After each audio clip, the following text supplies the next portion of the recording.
Magandang araw po sa inyo lahat mga kasundang, Jake na Pauls po ng Little Bleed. So ngayon po hawak ko po itong bakal. So wala pong malaki nito, ito lang medyo maliit na sa 3/4 ito or uno. Nakita ko sa mga video nung mga itak sa labas bansa or sa iba pa man sa Pilipinas na matibay ang itak gawa ng tinitisting-tisting sa bakal. So ito naman po ay bakal na hindi naman talaga bakal na magandang klase o ano. Mas malambot ito kumpara sa ibang bakal. Ang tawag kasi ito mga tubo na galvanized. So magtitesting sila. So akala nila bakal. Sumubok ka po kayo ng mga kahit steel bar lang na original, yung mga dating matibay po yun. Ito kasing bakal na ito, kaya po ito sugatan o anuhin po ng magandang klaseng itak. Itesting nyo po. So hindi naman ibig sabihin na mapuputol or malaki talagang. Ang ibig sabihin, itataga-taga lang dyan, testing lang na matibay pag magandang klase ang bakal ng ginawang itak. So ako mag-testing ako ng aking gawa sa Willis na burak. So ipapakita ko rin sa inyo na maganda ang po. Ito po ay test lang po nung tibay nung ating subo. So disclaimer lang po para po makita nyo po. Ipapakita ko sa inyo na ito walang sugat po Yan. Ipapakita ko sa inyo na may sugat po itong bakal galing dito. So ito testing ko. Ito naman po video. Ito wala po yan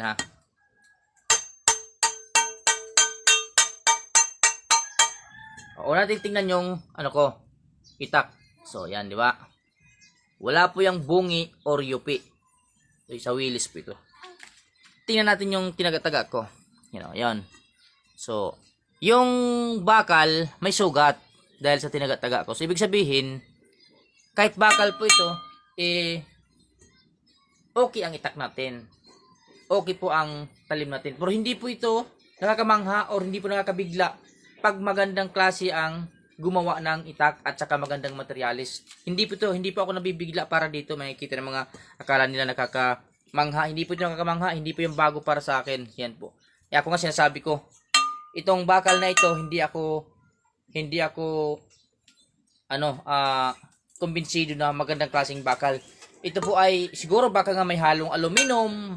Kumbaga, iba kasi klase yung bakal na matibay. Halimbawa natin itong steel bar na ginawang bara na matagal na dito po mahihirapan po ang nito. Mahihirapan po ang itak dito. Ayaw ko to subukan para dito.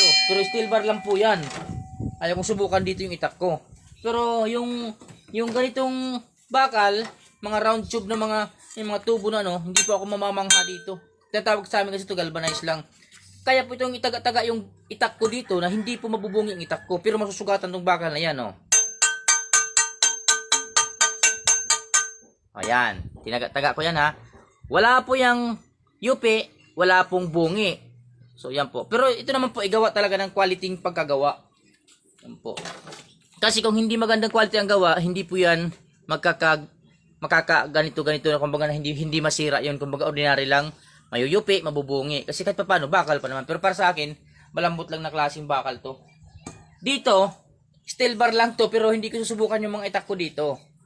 Para malaman niyo naman baka minsan napipiki lang kayo sa mga cutting test. Pero ito sa akin naman, cutting test lang para ipakita ko rin yung sa akin. Kasi siyempre sa mga nagbibinta ng itak, kanya-kanya tayo ng mga marketing strategy. So, ako marami naman akong cutting test na. Ang hindi ko lang nagagawa pa ng cutting test yung pag cutting ng wala akong mahanap dito ng mga buto ng baka or kahit anong mga buto na itad-tad nila. Pero hindi naman talaga pang tad ng mga buto ng baka ang itak. Lagarig na gamit doon kaya hindi ako testing doon. Kahoy magandang testingan. Ito kahit paano. So bakal yan, di ba? So maraming salamat sa panonood.